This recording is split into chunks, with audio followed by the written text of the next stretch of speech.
Hi guys, welcome to Math Genius Marlica Sport Game. Nandito po ngayon ang mga mag-aaral, sila po ay naglalaro ng Math Genius Marlica. Tingnan po natin guys kung sinong mananalo sa kanila. Ito pong laro ay labanan ng calculation number. Gagamitin nila dito ang kanilang talino at diskarte sa larangan ng matematika. Yung huling kumuha ng Jolin, siya po tatangaling panalo. Tingnan natin guys kung sinong mananalo sa kanila. Kailangan dito ng diskarte, strategy, technique, pattern para manalo sa laro.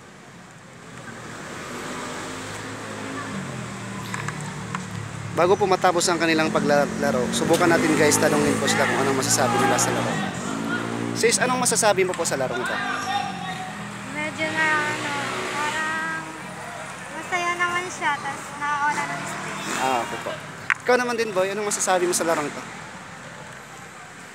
Nakaka-thrill, parang tumataas adrenaline kasi mapapaisip ka talaga. Okay po. Thank you po. Sige, pagpatuloy ang laban. Ngayon po guys, ay pagpapatuloy nila yung laban nila. Ito sa Sino kaya ngayon guys ang mananalo sa kanila? Sinusubukan niya pong kwentahin yung mga bilang ng mga Jolin. Pero sa mga ganitong sistema guys, medyo mahirap pa ito kasi marami pa. Mamaya-maya, mga 3 grupo, 4 na grupo, malalaman po kung sino mananalo sa kanila. Pero iwan ko ba dito, parang Math Genius to eh. Parang inalam niya kagad lahat na ano na eh. Parang kikwentahin niya lahat kagad.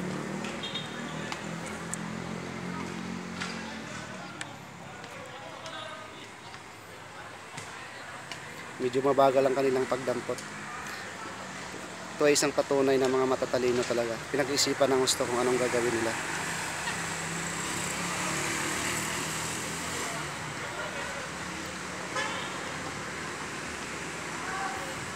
Sino kaya ngayon guys ang mananalo sa kanila?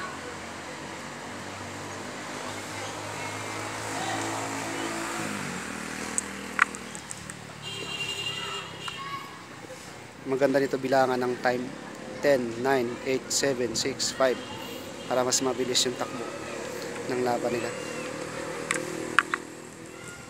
Yan, video bumilis na yung pagdampot nila.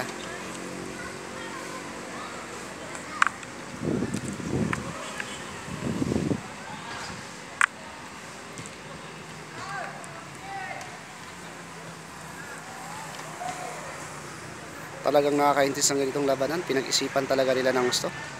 Matibay talaga.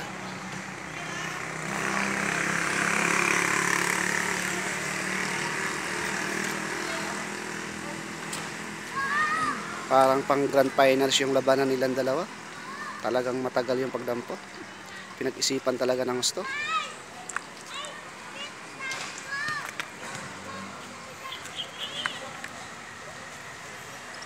Ayun po, 3 minutes na po tayo guys. Talagang matagal yung ano nila, labanan.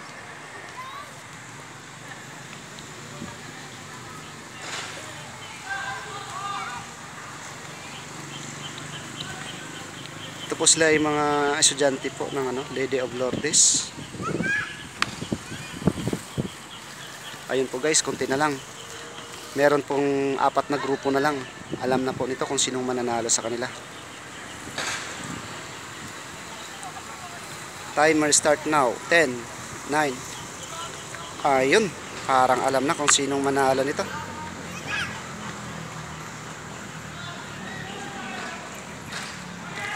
Last 10 seconds.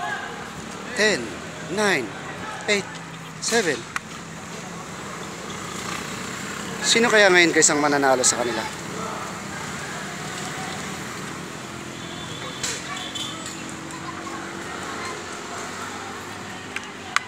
Ayun, parang mananalo na itong si Ses. Ang galing, checkmate.